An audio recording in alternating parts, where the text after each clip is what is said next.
3 October chart ನೋಡಿ, ಹಾಗೆ ನಿನ್ನೆ ಚಾರ್ಟ್ ನೋಡಿ, ಹಾಗೆ ಇವತ್ತಿನ ಚಾರ್ಟ್ ನೋಡಿ, ಏನು ಡಿಫ್ರೆನ್ಸ್ ತೋರ್ತಾ ಉಂಟು ಇಲ್ಲಿ ನೋಡಿ. 3 ಅಕ್ಟೋಬರ್ ಚಾರ್ಟ್ ಏನಾಗ್ತಾ ಉಂಟು ಅಂದರೆ 3ನೇ ತಾರೀಕು ಏನಾಗ್ತಿತ್ತು ಅಂದರೆ ಬ್ಯಾಂಕ್ ನಿಫ್ಟಿ ಸೆಕೆಂಡ್ ಹಾಫ್ ತನಕ ಅಪ್ಸೈಡ್ ಹೋಗ್ತಿತ್ತು. ದೆನ್ ಇದು ಲಾಸ್ಟಲ್ಲಿ that means last 1 hour 2 hour market close ಆಗೋ ತನಕ ಇದ್ದಲ್ಲಿ ಮಾರ್ಕೆಟ್ ಅಲ್ಲಿಂದ ಸೆಲ್ಲಿಂಗ್ ಬರ್ತಾ ಇತ್ತು. ಅದರ ನಂತರ ಮಾರ್ಕೆಟ್ ಏನಾಗ್ತಿತ್ತು, ಫಾಲೋ ಥ್ರೂ ಸಿಗ್ತಿತ್ತು. ನಿನ್ನೆ ಕೂಡ ಹಾಗೆ ಆಯಿತು. ಮಾರ್ಕೆಟ್ ಸೆಕೆಂಡ್ ಹಾಫ್ ಒಂದು 11 ಗಂಟೆ ತನಕ ಮಾರ್ಕೆಟ್ ಅಪ್ಸೈಡ್ ಆಯಿತು. ಅಲ್ಲಿಂದ ದೊಡ್ಡ ಕ್ಯಾಂಡಲಲ್ಲಿ ಮಾರ್ಕೆಟ್ ಸೆಲ್ ಆಫ್ ಬಂತು. ಅದ ನಂತರ ಮಾರ್ಕೆಟ್ ಏನಿತ್ತು, ಅದಕ್ಕೆ ಫಾಲೋ ಥ್ರೂ ಸಿಕ್ಕಿಲ್ಲ. ಇಲ್ಲೇನು ಸಿಕ್ತು ಫಾಲೋ ಥ್ರೂ, ಅಲ್ಲಿ ಹೇಗೆ ಸಿಕ್ಕಿಲ್ಲ. ಇವತ್ತೇನಾಯಿತು, ಮಾರ್ಕೆಟ್ ಸೆಕೆಂಡ್ ಹಾಫ್ ತನಕನೂ ಅಪ್ಸೈಡ್ ಹೋಗ್ತಿತ್ತು ಆ್ಯಂಡ್ ಇವತ್ತು ಕ್ಲೋಸಿಂಗ್ ಕೂಡ ಅಪ್ಸೈಡಲ್ಲೇ ಕ್ಲೋಸಿಂಗ್ ಕೊಟ್ಟಿದೆ. ದಟ್ ಮೀನ್ಸ್ ಇಲ್ಲಿ ಸ್ವಲ್ಪ ಬುಲ್ಲಿಶ್ ಸೈನ್ ಅಂತ ನಮಗೆ ತೋರ್ತಾ ಉಂಟು. ಆ್ಯಂಡ್ ಬ್ಯಾಂಕ್ ನಿಫ್ಟಿ ಒಂದು ಕ್ರೂಷಿಯಲ್ ಲೆವೆಲ್ ಕೂಡ ಉಂಟು. ಸೊ ಅದನ್ನು ವಿಡಿಯೋ ಮುಂದೆ ಹೇಳ್ತೀನಿ. ಸೊ ದಟ್ ವಿಡಿಯೋ ಕೊನೆ ತನಕ ನೋಡಿದರೆ ಇನ್ ಡೀಟೇಲ್ಸ್ ನಿಮಗೆ ಅರ್ಥ ಆಗುತ್ತೆ. ಫೈನ್. ಸೊ ನಾಳೆ ಮಾರ್ಕೆಟ್ ಇಲ್ಲಿ ಓಪನ್ ಆಗ್ತಾರೆ, ಅದು ಸ್ವಲ್ಪ ಇಂಪಾರ್ಟೆಂಟ್ ಆಗ್ತಾರೆ. ಬಿಕಾಸ್ ಯಾರು ಫೇವರಲ್ಲಿ ಓಪನ್ ಆಗ್ತಾರೆ ಅದು ಸ್ವಲ್ಪ ಇಂಪಾರ್ಟೆಂಟ್ ಆಗ್ತಾರೆ. ಬಿಕಾಸ್ ಯಾಕಂದರೆ ಸೆಲರ್ಸು ಒಳ್ಳೆ ಒಂದು ಹಣ ಮಾಡಿ ಆಯಿತು.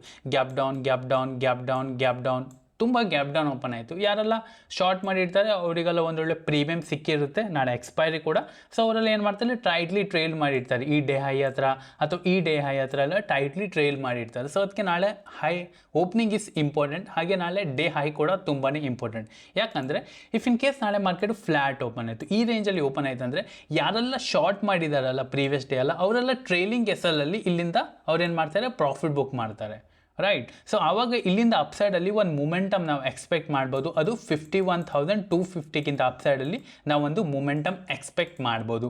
ವಾಟ್ ಇಫ್ ನಾಳೆ ಗ್ಯಾಪ್ ಅಪ್ ಓಪನ್ ಆದರೆ, ದಟ್ ಮೀನ್ಸ್ ಮಾರ್ಕೆಟು ಈ ರೇಂಜಲ್ಲಿ ಏನಾದರೂ ಗ್ಯಾಪ್ ಅಪ್ ಓಪನ್ ಆದರೆ ಯಾರೆಲ್ಲ ಸೆಲ್ ಮಾಡಿರ್ತಾರಲ್ಲ ಅವರೆಲ್ಲ ಏನು ಮಾಡ್ತಾರೆ, ಫಸ್ಟು ಇಲ್ಲಿಂದ ಪ್ರಾಫಿಟ್ ಬುಕ್ಕಿಂಗ್ ಮಾಡ್ತಾರೆ. ಅಗೇನ್ ಅವರು ಸೆಲ್ ಮಾಡ್ಲಿಕ್ಕೆ ಹೋಗಲ್ಲ, ಫಸ್ಟ್ ಇಲ್ಲಿಂದ ಪ್ರಾಫಿಟ್ ಬುಕ್ಕಿಂಗ್ ಮಾಡ್ತಾರೆ. ಆವಾಗ ಮಾರ್ಕೆಟ್ ಅಪ್ಸೈಡ್ ಹೋಗ್ತಾರೆ. ಬಿಕಾಸ್ ಸೆಲರ್ಸ್ ಯಾವಾಗ ಪ್ರಾಫಿಟ್ ಬುಕ್ಕಿಂಗ್ ಮಾಡ್ತಾರೆ ಆವಾಗ ಮಾರ್ಕೆಟು ಅಪ್ಸೈಡ್ ಹೋಗ್ತಾರೆ. ಬಿಕಾಸ್ ಅವರಲ್ಲಿ ಬಯರ್ಸ್ ಆಗಿ ಕನ್ವರ್ಟ್ ಆಗ್ತಾರೆ. If in case market upside ಹೋದರೆ ಅಲ್ಲಿ ಮಾರ್ಕೆಟ್ ಸಸ್ಟೈನ್ ಆಗ್ತಾರಾ ಅದು ಸ್ವಲ್ಪ ನೋಡಬೇಕು. ಇಫ್ ಇನ್ ಕೇಸ್ ಮಾರ್ಕೆಟ್ ಅಲ್ಲಿ ಸಸ್ಟೈನ್ ಆದರೆ ಸೆಕೆಂಡ್ ಹಾಫಲ್ಲಿ ನೋಡಬೇಕಾಗುತ್ತೆ, ಅಥವಾ 10:30 11 PM ಹತ್ರ ನಾವು ನೋಡಬೇಕಾಗುತ್ತೆ ಮಾರ್ಕೆಟ್ ಎಲ್ಲಿಂದ ಹೇಗೆ ರಿಯಾಕ್ಟ್ ಆಗ್ತಾ ಉಂಟು. ದಟ್ ಮೀನ್ಸ್ ಮಾರ್ಕೆಟ್ ಇಲ್ಲಿ ಓಪನ್ ಆಗಿ ಅಪ್ಸೈಡ್ ಸ್ವಲ್ಪ ಟಿಲ್ಟ್ ಆದ್ರ ಮೇಲೆ ಅಲ್ಲೇ ಮಾರ್ಕೆಟ್ ರೇಂಜ್ ಮಾಡಿ ಅಲ್ಲಿಂದ ಮಾರ್ಕೆಟ್ ಅಪ್ಸೈಡಲ್ಲಿ ಬ್ರೇಕ್ಔಟ್ ಆಗ್ತಾ ಉಂಟಾ ಅಥವಾ ಮಾರ್ಕೆಟ್ ಅಲ್ಲಿಂದ ಬ್ರೇಕ್ ಡೌನ್ ಆಗ್ತಾ ಉಂಟಾ, ಇದು ಸ್ವಲ್ಪ ನಾವು ನೋಡಬೇಕಾಗುತ್ತೆ. ವಾಟ್ ಇಫ್ ನಾಳೆ market flat, that means market ಈ ರೇಂಜಲ್ಲಿ ಓಪನ್ ಆಯ್ತು ಅಂದರೆ ಯಾವಾಗ ಮಾರ್ಕೆಟು ಡೇ ಹೈನ ಬ್ರೇಕ್ಔಟ್ ಆಗುತ್ತೆ ನೋಡಿ, ನಾ ಹೇಳಿದಾಗೆ 51,250ಗಿಂತ ಅಪ್ಸೈಡಲ್ಲಿ ಯಾವಾಗ ಬ್ರೇಕ್ಔಟ್ ಆಗ್ತಾರೆ ಅಲ್ಲಿಂದ ಮಾರ್ಕೆಟಲ್ಲಿ ನಾವು ಅಪ್ಸೈಡಲ್ಲಿ ಒಂದು ಮೂಮೆಂಟಮ್ನ ಎಕ್ಸ್ಪೆಕ್ಟ್ ಮಾಡ್ಬೋದು. ಬಿಕಾಸ್ ಎಲ್ಲ ಟ್ರೈಲಿಂಗ್ ಎಸಲು ಇಲ್ಲಿಂದ ಹೋಗಿಬಿಡುತ್ತೆ.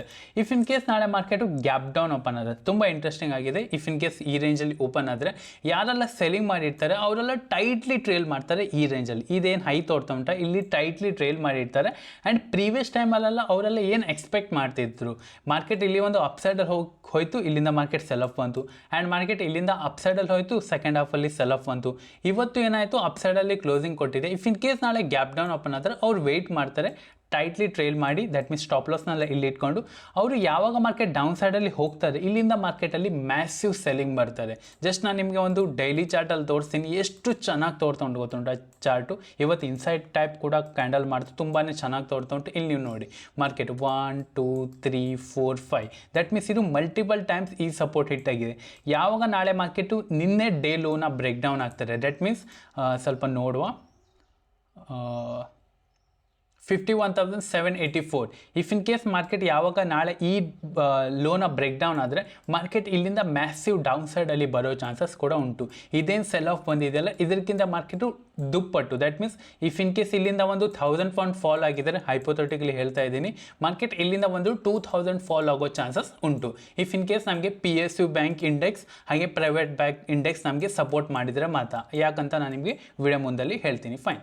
ಇಫ್ ಇನ್ ಕೇಸ್ ಮಾರ್ಕೆಟ್ ಇಲ್ಲಿಂದ ಬ್ರೇಕ್ ಡೌನ್ ಆದರೆ ಒಂದೊಳ್ಳೆ ಮೂಮೆಂಟಮ್ ಬರ್ಬೋದು.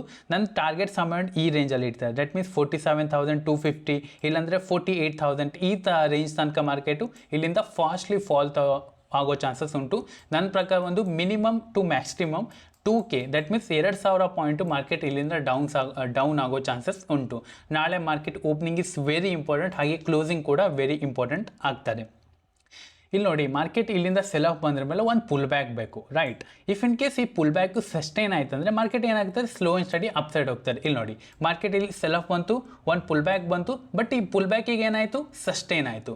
ಇಫ್ ಇನ್ ಕೇಸ್ ಈ ಸಸ್ಟೈನ್ ಆಗಿಲ್ಲ ಅಂದರೆ ಏನಾಗ್ತಿತ್ತು, ಈ ಥರ ಸೆಲ್ ಆಫ್ ಬರ್ತಿತ್ತು. ಇಲ್ಲಿ ನೋಡಿ ಈ ಥರ ಏನಾಗ್ತಿತ್ತು, ಸೆಲ್ ಆಫ್ ಬರ್ತಿತ್ತು. ಇಲ್ಲಿ ಒಂದು ಪುಲ್ ಬ್ಯಾಕ್ ಬಂತು, ಬಟ್ ಈ ಪುಲ್ ಬ್ಯಾಕ್ ಸಸ್ಟೈನ್ ಆಗಿಲ್ಲ, ಮಾರ್ಕೆಟ್ ಇಲ್ಲಿಂದ ಸೆಲ್ ಆಫ್ ಬಂತು.